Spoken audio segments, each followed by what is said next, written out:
Bonjour tout le monde et bienvenue à cette nouvelle vidéo sur les meilleures actions bancaires à dividendes au Canada. On va comparer les 6 plus grandes banques canadiennes. On va utiliser quelques critères pour établir notre choix, notre top 3. Déjà en partant, c'est la Banque nationale, la TD et la Banque royale. Je vais vous expliquer pourquoi. Première chose, on va regarder la performance historique. On remarque que la Banque nationale, sur une performance cumulative, c'est-à-dire si vous l'avez acheté, ça fait 3 ans, ben, vous aurez plus 63% de votre portefeuille. Sur 3 ans, elle est à plus 63%. C'était vraiment un excellent chiffre, une excellente performance sur les 3 dernières années. C'est la performance la plus intéressante sur toutes les 6 grandes banques canadiennes. À court terme, c'est la Banque de Montréal qui semble avoir l'intérêt des investisseurs, puis ça a réalisé sur une année une augmentation de plus de 37% performance cumulative. Maintenant, pour les indices de croissance qu'on a utilisés pour sélectionner les 3 banques qu'on pense sont qui présentent le meilleur potentiel d'investissement, c'est l'augmentation ou la croissance des dividendes sur 5 ans. C'est notre premier critère. C'est la banque TD qui a l'augmentation la plus intéressante sur les 5 dernières années, 7,91%. Les autres banques se situent entre 5 et 4%. L'augmentation des dividendes, c'est un critère important. Pourquoi? Parce qu'il y a l'effet de l'inflation. Si une entreprise verse le même montant de dividendes à chaque année, en réalité, elle vous verse moins à chaque année, à cause que l'inflation vient gruger de la valeur réelle que vous recevez. Donc, c'est important lorsqu'on investit dans une action à dividendes de regarder la croissance des dividendes. Et bien évidemment aussi la solidité et est-ce que ces dividendes, est-ce que l'entreprise va être capable de les verser à chaque année.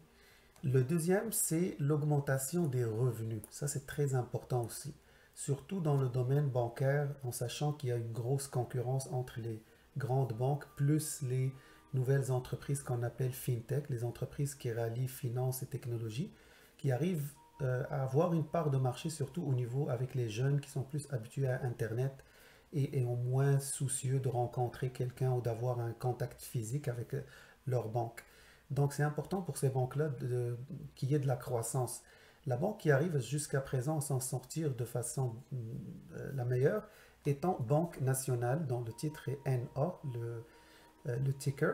Donc 8,14%, c'est l'augmentation la plus importante des revenus parmi les 6 autres banques, la plus faible étant Banque Nova Scotia. Sinon, les autres banques se situent entre 4 et 5, avec CIBC qui est à 6,69%. Donc, ce qu'on peut retenir ici, c'est vraiment les revenus. Pour la Banque nationale, c'est vraiment chapeau, une belle augmentation. Et aussi, l'augmentation des dividendes, c'est la Banque TD qui offre le meilleur rapport. Un troisième indice que je trouve très important, c'est le rendement sur l'équité. Le rendement sur l'équité, c'est le rendement sur les avoirs des actionnaires. C'est-à-dire, en tant qu'actionnaire, c'est quoi ton rendement sur ton investissement?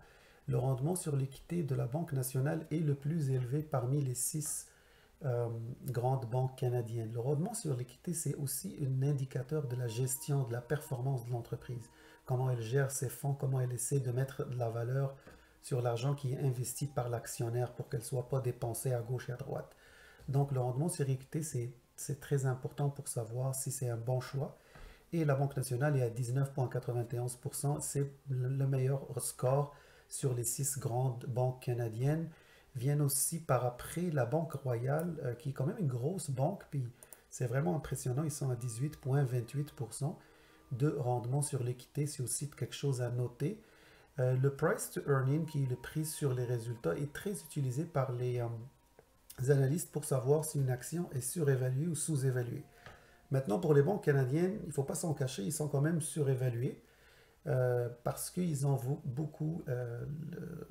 L'intérêt des investisseurs, il est là. C'est des banques solides, c'est un secteur qui a toujours eu de bonnes performances et même durant les récessions. Donc, c'est quelque chose qui est très prisé. Donc, en général, on a le problème qu'ils sont un peu surévalués.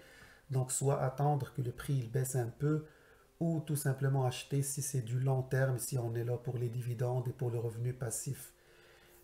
Pour le price to earning, la banque qui a le taux, le ratio le plus faible, c'est la Banque nationale à la date du 3 mars. C'est-à-dire que c'est la banque qui n'est pas la plus surévaluée. Elle est au moins surévaluée que les autres qui sont dans les 6 banques qu'on a analysées. Le rendement de dividendes, la plupart des banques sont entre 3 et 4 points quelque chose. La plus élevée étant la Banque de Nova Scotia. La Banque nationale est à 3,46%, la Banque royale est à 3,49% et la Banque TD à 3,51% de dividendes. Donc parmi ces 3 critères-là, c'est vraiment, on a choisi la Banque TD. Pourquoi? Parce que c'est une banque qui devrait améliorer son rendement sur l'équité, devrait avoir plus de revenus dans le futur grâce à des acquisitions qu'ils font de façon continue, que ce soit dans le passé de Ameritrade et maintenant de First Horizon, qui est une banque située aux États-Unis, dans le sud des États-Unis. Le sud des États-Unis, c'est un marché qui enregistre la plus grande croissance du domaine bancaire, des nouveaux clients et tout ça.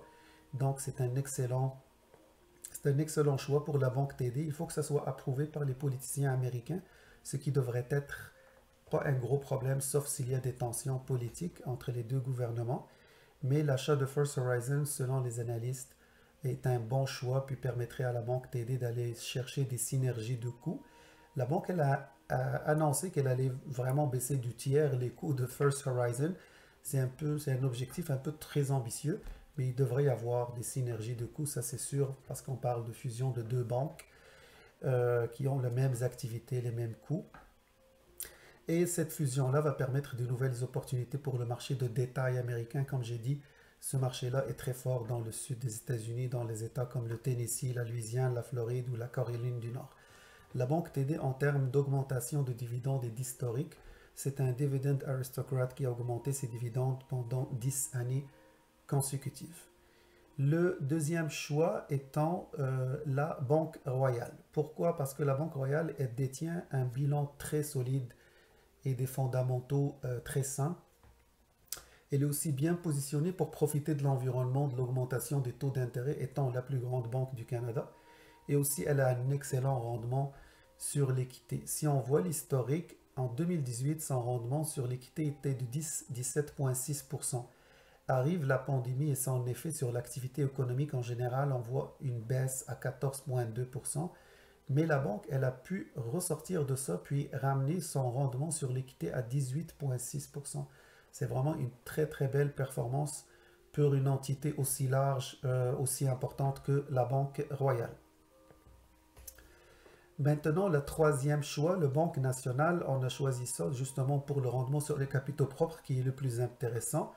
L'augmentation des revenus sur les 5 dernières années, ça veut dire que c'est une banque agile, dynamique, qui arrive à créer des revenus dans un marché qui est quand même à peu près saturé au Canada.